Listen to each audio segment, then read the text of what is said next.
One thing presidential candidates running for the #1 seat in Nigeria would have to put up with will be the constant criticism of their ideas and political backgrounds by opposition parties and members during election season. This can be done to rattle the candidate or to reveal hidden secrets to expose loopholes in their proposed plans and ideas for the nation. Former aide to ex-President Goodluck Jonathan, Reno omokri, has come at the Labour Party presidential candidate Peter Obi. Omokri said that the academic records of the All Progressives Congress candidate Bola Ahmed Tinubu was more straightforward than Obi's school records. This comes after the Labour Party candidate clarified his statement about his school relationship with former governor of Rivers State, Peter Obi. Joining us on the show this morning to discuss his recent comparison of the presidential candidate of the Labour Party, Peter Obi's academic records, to his APC counterpart, Bola Tinubu, is Reno omokri, a lawyer and member of the People's Democratic Party. Welcome to the morning show, Reno. Thank you for having me. Reno, good morning. Well, morning, Dr. Patti. Yeah, I'm sure you listened to that introduction. What's your problem with Peter Obi's academic records as indicated in that introduction? We all know that Mr. Peter Obi attended University of Nigeria, Nsukka, right? We also know that he has multiple qualifications. If I may throw it in, he was my classmate at the Sai Business School at the University of Oxford. So he has classmates who can stand up and say, I sat in the same class with Peter Obi. I can at least attest to that. Okay? And then you say in the, as the introduction indicated, that even the APC candidates' academic records are more straightforward. What is straightforward? Chicago State University or Government College Ibadan? If you may just educate us. Well, thank you for the question. Well, I made that statement in response to criticism from the Labour Party against the presidential candidate of the All Progressive Congress. And I said, if you look at all the presidential candidates, the least educationally qualified, the most educationally backward, if you like, is the Labour Party candidate. Rabi Mr. Congress, who has a PhD in water engineering, Waziri Atiku Abubakar has a master's with distinction in international relations, and Bola Tinubu has a second-class upper in accounting. And you have the Labour Party presidential candidate Peter Obi, who had a second-class lower in philosophy. And if you put that together, it's obviously the lowest. And so when they were poking fun of Bola Tinubu, they have a number of their surrogates and a spokesman saying that, he didn't even go to the Chicago State University. I've said before, look, I do not like Bola Tinubu because I know for a fact that he's a known drug lord. However, I went to Chicago State University myself, physically, I went there. And I released photos. I went there to their exams and records office, and I asked them, and they did tell me that yes, Bola Tinubu attended. He's a proud alumni of the institution, and that there is no doubt, there is no controversy about it. And that's what I wanted to make known to the public. If we're going to be criticizing, we're going to do that based on facts, based on truth. Because we cannot be going after a man with dishonest information or with lies. And if you look at what Bola Tinubu has said, and if you look at what Peter Obi has said, Peter Obi, in terms of lies, he's told much more lies than all the other presidential candidates. I wrote an article, 11 major lies told by Peter Obi. He's told lies from everything from his shares at IBL, from meeting Peter Obi at school, which he didn't do, to American players dominating in the NBA, which was a lie, to saying that a company invested in, employed 60% of Anambra people, which was not true, to claiming that Bola Tinubu sent out anti-Igbo WhatsApp messages telling Yorubas not to vote for him. Look, we cannot run a presidential candidate with such dirty lies, a presidential campaign with such dirty lies. If you're going to go and criticize somebody, it has to be based on the fact. And that was just what I was trying to establish. All right, thank you very much for establishing that. However, you must know that Peter Obi did come out to clarify the statement that he made, saying that he did attend school with Peter Obi, but not in the same set. Obviously, based on some of the representations of him online, he did come out to clarify that. That's one point to mention. So in terms of being taken out of context, would that be a case in your view? And then second of all, you talk about him being educationally backward. I'd like you to talk about the importance and when it comes to leadership in Nigeria, Nigeria, the requirement for a president is to have a school leaving certificate. And after which, we have other leaders across the world who, Winston Churchill, Jacob Zuma, who have led successfully without having formal education. What is your take on this, and why are you so particular about this with Peter Obi? Well, the comments Peter Obi made were comments he made on camera. He was recorded on video. The clarifying statement that he made are contradicting his own comments on video. And this is not the first time Peter Obi has denied what he said on video. I'm talking to you on Arise TV. While he was being interviewed on Arise TV, this very show, the morning show, he did say that the shares that he invested for Anambra in IBL, he invested about $20 million, and now those shares are now worth over $100 million. That's what government should do. I mean, I'm just mimicking him.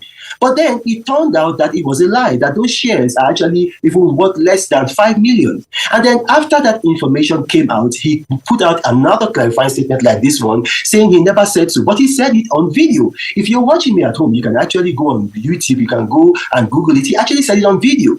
In this instance, we have on video what he said in Port Harcourt. He did say, and I'm going to say the third time, he did say that he went to school with Peter Odili. He played football with Peter Odili. So coming out to make this clarifying statement, it's irresponsible. He should not be making a clarifying statement. He should be saying, I am sorry, I told a lie, or I made a mistake. But to come out and say that he was taken out of context, that is not true. Now, if you want to talk about the educational qualifications of a leader, the best predictor of future events is past events. In Nigeria, the 2 times that Nigeria has had the best GDP growth, sustained GDP growth, have been under President Umar Musa Yar'Adua and Dr. Goodluck Jonathan. And these 2 individuals have been very highly educated individuals. As a matter of fact, according to CNN Money, Nigeria was the 3rd fastest growing economy in 2015. According to the World Bank, it said the 4th fastest growing economy. So, I mean, 3rd fastest, 4th fastest, we don't know who to take, but we can just take one. And so it's you can see there that when we have an educated leader, that leader is more likely to do well for the economy, for security, for the overall good of a country than a leader who is not so educated. Now, Peter Obi has said several times that he's a trader, and that's true. He's a trader, he's not a leader. That's why you saw when he went to Port Harcourt, River State, he traded away his own gubernatorial candidate for his own personal benefit, because that's what traders do. They trade for profit. He has not shown leadership qualifications, leadership qualities, leadership principles. And, if you have seen what has happened to Nigeria in the last 7 years, you want to make sure that in 2023, we have a person who is above board. All right, Reno, please, I'd like to get some clarification. You said you went to Chicago yourself. I will ask you, what Chicago did you go to? Is it the same Chicago to get Tinubu's record? Is it the same Chicago that now there's a case in court filed about the deposition that, a lawyer subpoenaed the school he went to, and they said they don't have any of those records. The records are submitted to INEC, the EC9 form, and there were even discrepancies on the date of birth of the person. So what record did you say you got of Tinubu from Chicago? Because there's already a case in court filed by Mike Enaro Ibe or something, one of the lawyers, and they were saying there were discrepancies as regards what was even submitted. So what Chicago did you go to? I'd like to know. And they confirmed to you as regards the veracity of that? And did they give you any document you can show to that effect? Well, Rufai, you've got your facts wrong. The subpoena that was subpoenaed was not for Chicago State University. It was a subpoena that was sent to Deloitte. And then also there's been some document floating around in the internet about a college, something, I think it was South College or something like that.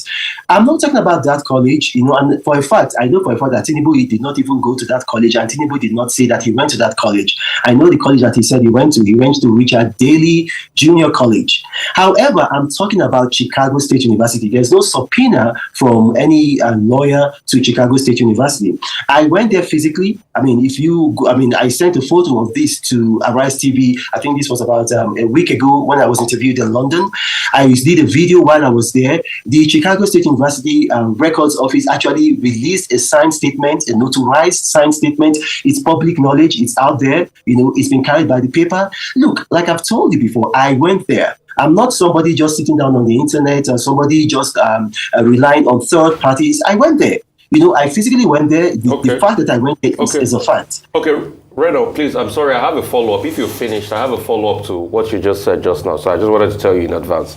So when you're done, just let me know. So I'll follow up on that, please. Okay, are you done? Let me just quickly give the follow-up. So Reno, that's the thing, Rufai, you need to be able to control yourself so that when someone is talking, you allow them, because that's how this is going to work. I talk, you listen, and then you listen, I talk. I mean, there's going to be enough time for you to say you have a follow-up question when I finish talking. But Reno, I thought you had finished, and that's why I even gave you the. But I was still talking. Hang on a minute, Reno. When you interjected, and you have a history of doing that. Anyway, now let's Reno, go. Please let's finish go your on. thoughts, let's and I come with my progress. rebuttal, please. Just finish your thought. Go ahead. No, you've interrupted my thought process. Okay, so let me follow up. Let me follow up on the rebuttal, Reno. I mean, and that's why I had the courtesy to be able to tell you that when you finish, because you paused for a bit, and that's why I interjected. So I will not just interrupt your thoughts. And all this game you try to play to blackmail me and say all sorts, that's how I behave. It's your game. I'm not drawn into that. I'm just a journalist and I do my job. And that's just to you, Reno, just to set you straight on that. This is the rebuttal I wanted to give. The court paper said that Tinubu presented a forged Chicago State certificate to INEC with the intent that it may be acted upon as genuine. This is a new court case, and you can go and check the, the records of this. This is a new court case that was just filed as of the 16th of November 2022. So I was correct as regards to filing in court. That was just the rebuttal I wanted to give you, Reno. Okay, but you see, that's the thing. Reno, can we move on? Okay. Can I respond to that, please? Go ahead. You see, that's the thing. When you are a broadcaster and you have an interview channel like this, you need to be conscious of what you have said. I had no doubt about the court case. I never said, and you can replay this video. I mean, I'm sure your viewers at home can go back and listen to what I said. I didn't say there was no court case. You said that there had been a subpoena to Chicago State University, and that Chicago State University had denied that Tinubu did not go. And I said, look, I don't know about the college that's been floating about in the internet, which is something South College. And then also I know that Tinubu went to, can I finish, please? And I said that I know that Tinubu went to Richard Daley College. However, that there was a subpoena to Deloitte, and Deloitte had said Tinubu did not work for them, but that there was no subpoena to Chicago State University. The reason why I'm here being interviewed by you is because of Chicago State University. And I know for a fact that he went there. Chicago State University has released a statement, a notarized statement, which has also been published in the Nigerian media, stating that he went there. For any other thing, for Deloitte, for any other college, I mean, I don't know about that. I'm only talking about what I know. Tinubu went to Chicago State University. I do not like the fact that he's a known drug lord, but I'm not going to libel him. I'm not going to lie against him. He did go to Chicago State University. Okay.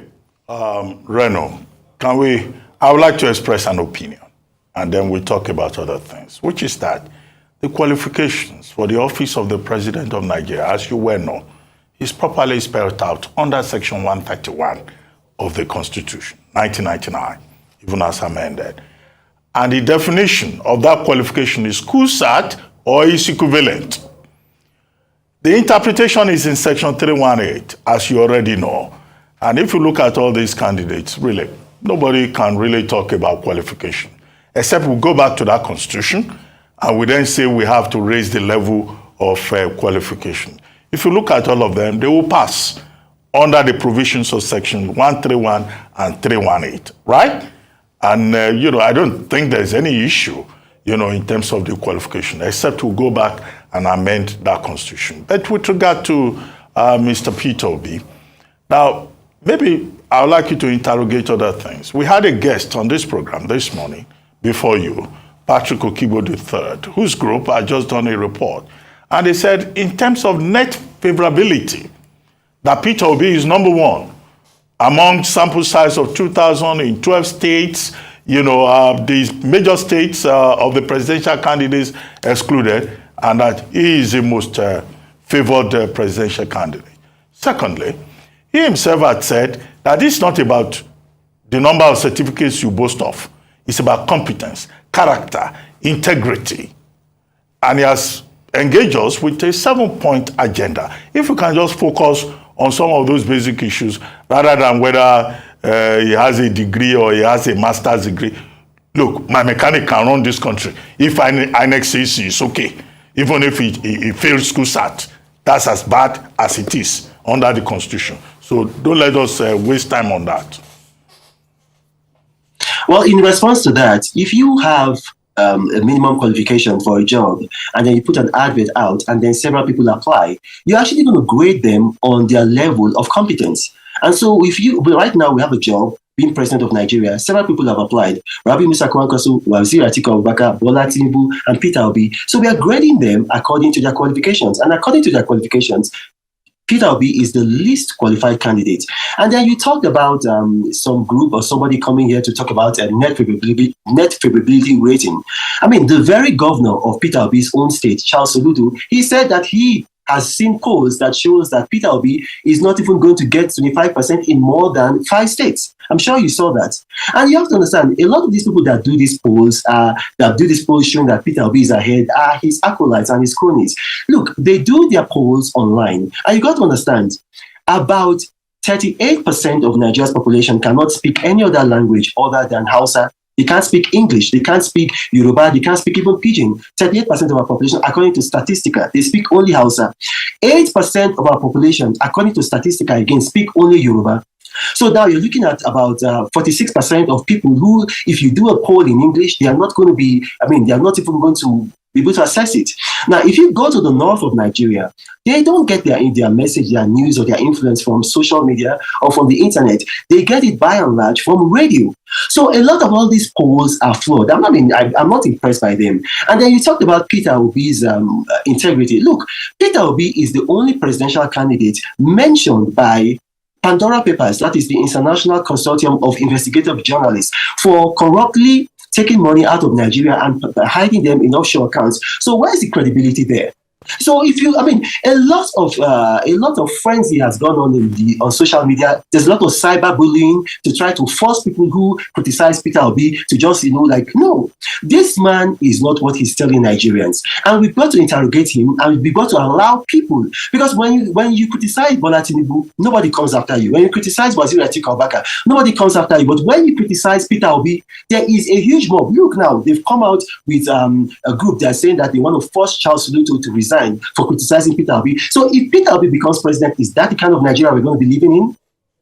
All right, thank you very much, Reno. You talk a lot about the huge mob on social media that come after people if you criticize Mr. Peter Obi. Yet, going through your timeline on social media, it is full of criticism of not just Mr. Peter Obi, of course, of the APC presidential candidate. So you have actually reading on a campaign of attacking the personality of the people running for government as opposed to facing the issues, as has been encouraged again and again. So sort of you're also guilty of what you accuse the mob that you talk about on social media. Why is it impossible for you to focus rather on your candidate that you're representing and the issues of what he wants to sort out, what he wants to address, rather than the personality or the person? You've called Peter Obi a liar, you've called Asiwaju a drug lord, and so many unprintable names you've spoken about with regards to candidates. Well, that's not true. If you can tell me the unprintable names that I've said, please say it here. That is false, Ayo. I've not used any unprintable names. Is drug lord a pleasant name? Is that something you can... No. Please, can I respond to that? Yeah. Drug lord is not an unprintable name. If you are a drug lord, first and foremost, if you are a thief, it is not libel to say you are a thief. How am I going to tell you that if you are a thief, I'll come and meet you and say, oh, you are a nice person who diplomatically likes to take things that do not belong to you? No, you are a thief. Bola Tinubu is a non-drug lord. It's not an unprintable word. I've got facts to back it up. I've got documents to back it up. I spent my money. I went to Chicago. I went to the court. I got the certified true copies. Bola Tinubu is a drug lord. That is not an unprintable name. As for Peter Obi, he lied. And when you lie, you are a liar. That's not an unprintable name. In the United States, in the United Kingdom, I worked in Parliament in the United Kingdom, right on the floor of Parliament. If you lie, they call you a liar. It's not an unprintable name. And I address issues. A person's integrity is part of the issues in this election. If you lie, it's part of the issues. Whether or not a candidate's background, if you have a background with drugs, that's an issue. Look at what happened in Colombia. They had a president who had a non-drug lord background. It affected their country, effectively bankrupted that country, because Foreign direct investment into that country almost ceased. Major banks did not want to do business with that country. These are important matters. And it is not true that I do not promote Waziri Atiku Abubakar. Every day, I do a hashtag, why should I vote for Atiku? And I give reasons every single day. Consistently, I give reasons why people should vote for Atiku Abubakar. So, look, if we are going to run our elections and issues, this is how you're going to do it. You address integrity issues, you address competence issues, and you address their background, and which is what I've been doing. There is nothing unprintable in what I've been saying. Reno, I put it to you again, and I would like to give you an open challenge about your visit to Chicago, and Chicago told you that they had all the records. I would challenge you openly on that, and this is why I would challenge you. At first, you said that the subpoenas were for Deloitte, were not for Chicago University. Reno, you were wrong. In the court papers, in case you don't have access to it, the court papers by Enahoro Eba that was filed recently, he told his colleague, Mr. Matthew J. Qualls, a Chicago-based lawyer, who issued an attorney subpoena on his behalf against Chicago State University in case number 22L007289 on the 12th of August. Qual had in his subpoena directed the school to mail all the documents and records in possession that pertains to Tinubu and his educational qualifications. And it is based on that. In the suit, Enahoro told the court that copies from Chicago State academic record undergraduate and were letters sent to him, which were attached to him as a court exhibit. And it contradicts the material provided by Tinubu in EC9 form submitted to INEC. So that's to also prove you wrong. In case you do not know, Reno, there was actually a subpoena to Chicago based on the deposition of this legal paper. You can go and read the Vanguard of the 16th of November for that. It's not only the Deloitte that was subpoenaed, it was subpoenaed for Chicago, and this is based on. Now that's why I challenge, what did Chicago University tell you, Reno, when you went there? Who did you meet? Who did you talk to? What papers did they give you? Well, that again, like I said before, there was no subpoena to Chicago State University. An attorney cannot issue a subpoena. I've got a master's in law. I don't know what degree you have. Only a court can issue a subpoena to an institution. And the man, his court case, well, if you look at what he said, those are claims that he's making. It's when you go to court and the court will now verify your claims. So that is a third-party claim. It's not coming from an institution. I went to Chicago State University. I went there. I met with their officer at the records office. They issued a statement. The statement has been published by various Nigerian media. Punch has published it. I believe maybe Guardian has also published it. I mean, if I knew you were going to ask this question, I would have brought the document with me and I would have shown it to you.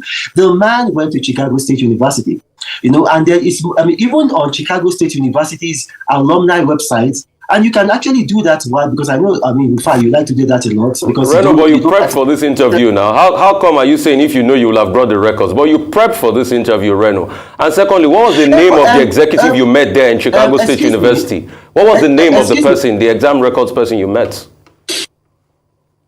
Like I said before, you can't be doing this. This is very unprofessional. When you talk, I don't interject. I allow you to finish. I'm very quiet. I control myself. When I'm talking, you should do me the same courtesy. It's wrong for you to just do that. I don't know why you do that.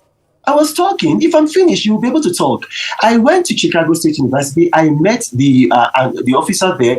A statement was released. The media has it. It's been published before. And then when I was doing when I was asked to do this interview, I was not told that I was going to be needing to bring those documents. Right now I'm in Peru. I'm in Cusco. I'm here on a holiday. I'm going to Machu Picchu. However, that document has been published by the Nigerian media. Punch has published it. I believe Guardian has also published it.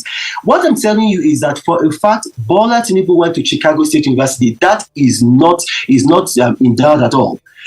I went there physically. So what I'm telling you right now is this. I'm not talking about the government college Ibadan. He might have gone there, he might not have gone there. I'm not talking about his background as a drug lord. He is a known drug lord. But whether he went to Chicago State University, that is true. And on this court case that this man has filed in court, yes, the man will go to court and then the court is going to adjudicate upon it. When you make a claim in court, it just remains that a claim. It is only the judge, because we don't have jury system in Nigeria. It's only the judge that can now make your claim valid. But I'm telling you for a fact that this man went to Chicago State University. And listen, I'm a member of the People's Democratic Party. I do not want Bola Tinubu to win. It will be in my interest to join this bandwagon and begin to slander the man and to now libel him and to say he never went there. I went there. The man attended Chicago State University. Let's focus on other issues that the man has problems on. He's non-drug pass and maybe the government college Ibadan. But as for this Chicago State University, forget it. He went there. Okay. Look, we have now constraints of time. Let's leave Peter Obi. Let's leave Chicago State University and all of that. Let's talk about your candidate, the PDP presidential candidate, Atiku Abubakar. He was in Gombe yesterday for a rally. Okay, he promised the people of Gombe State, and that axes many things that he would do if he were to win the election. But I found curious the fact that he was telling them, look, make me the next Tafawa Balewa. Tafawa Balewa was once Prime Minister of Nigeria. Let me be the next Tafawa Balewa. Why Tafawa Balewa as a role model? Do you have any idea? Because Tafawa Balewa, yes, was a very decent man, very cultured, carried himself very well. But his tenure as Prime Minister of Nigeria was turbulent. And he presided over the chaos that led to the initial blowout that we had in Nigeria in 1966 and subsequently the Civil War. Why will any president come and say, well, Tafawa Balewa is a role model for me? I don't understand that part of Waziri Atiku Abubakar's declaration in Gombe.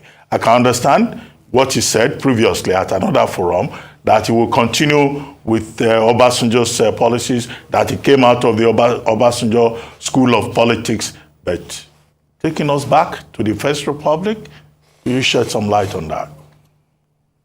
I'm so glad that you called him president, because I believe that on May 29, 2023, he's going to be president. However, you are misunderstanding what he said. Why he told them to make him the next Abubakar Tafawa Balewa is because Abubakar Tafawa Balewa was the last Nigerian leader from the Northeast. And so he is now running to be the next Nigerian leader from the Northeast. So that statement was telling them that, look, make me a Nigerian leader from the Northeast. So I am going to be the next person from the Northeast to be president or prime minister after Tafawa Balewa. He wasn't saying that Tafawa Balewa is his role model. No, he's not. He wasn't saying that. As a matter of fact, he said publicly before that in terms of Nigerian politics, he's got two role models. He's got Ahmadu Bello, and then he's got his former boss, President Olusegun Obasanjo. Those are his two role models. He said that publicly. But why he mentioned Abubakar Tafawa Balewa is that since Abubakar Tafawa Balewa was killed on January 15, 1966, till today, there's not been any other Nigerian leader from the Northeast. And he was telling them that, look, in terms of equity, in terms of justice, in terms of fair play, now is the time for power to come back to the Northeast. Okay, thank you very much, Reno Omokri. Thank you for joining us on The Morning Show.